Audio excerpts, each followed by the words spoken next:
Welcome back. તો વડોદરા શહેરમાં કાળઝાળ ગરમી વચ્ચે મતદાન માટે લોકોમાં ઉત્સાહ જોવા મળી રહ્યો છે। મતદાન કેન્દ્રો પર મતદારોની લાંબી કતારો લાગેલી જોવા મળી। મોટી સંખ્યામાં મહિલાઓ અને યુવાનો મત આપવા માટે બૂથ પર પહોંચ્યા।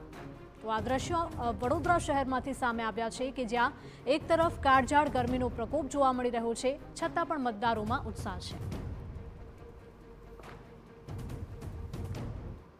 જે પ્રકારે લોકોમાં મતદાન માટેની જાગૃતતા જોવા મળી રહી છે, લોકો ગરમીમાં ઊભા રહીને પણ પોતાનો મત આપી શકે તે માટે લોકો દ્વારા લાઈનોમાં પણ ઊભા રહ્યા છે।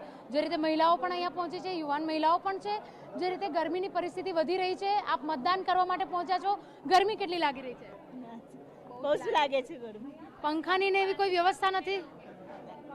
જી કરવી જોઈએ, પંખાની વ્યવસ્થા કરવી જોઈએ, આટલી પબ્લિકમાં ઊભા રહ્યા છે તો બિલકુલ ગભરામણ થઈ રહી છે કે માહોલ કેવો છે? ગરમી છે ને, ગરમી છે જ તો ગરબામાં થશે જ ને।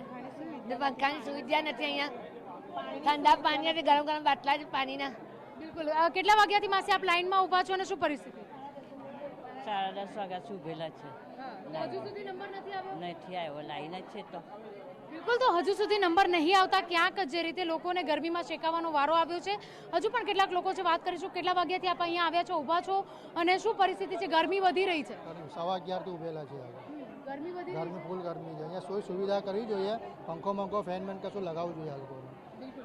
જે રીતની પરિસ્થિતિ છે, લોકોને ગરમીમાં પણ શેકાવવું પડી રહ્યું છે। કેટલા વાગ્યાથી આપ ઊભા છો ને શું 7 પરિસ્થિતિ? વાગ્યાથી ઊભો રહ્યો છું, બહુ ગરમી લાગે છે, નંબર બી જલ્દી આવતો નથી, નોકરી પર બી જવા છે, 1000 રૂપિયા રોજ પડ્યું મારા છે। બિલકુલ, મતદાન તો પણ કરશો? ત્યાં તો કઈ 7 વાગ્યાનો ઊભો તો કરવું જ પડશે ને, અહીં રહેવા દીધો તો। બિલકુલ જી, શું કહો છો? બિલકુલ, તો જે પ્રકારે પંખાની વ્યવસ્થા નથી, જેના કારણે લોકોએ અવ્યવસ્થાની અંદર પોતે ગરમીના ભોગ બની અને તેમ છતાં પોતાના મતદાનનો ઉપયોગ થાય, લોકશાહીની અંદર પોતાનું પણ યોગદાન રહે તેના માટે મત અધિકારનો ઉપયોગ કરવા માટે લોકો પહોંચ્યા છે। પરંતુ જે રીતે ગરમીનો પારો વધી રહ્યો છે, તેવાની વચ્ચે ગરમીમાં શેકાઈને પણ લોકો અત્યારે મતદાન કરવા માટે પહોંચ્યા છે। કેમેરા પર્સન રોહિત ગોયલ સાથે અંજલિ ઓઝા, TV9।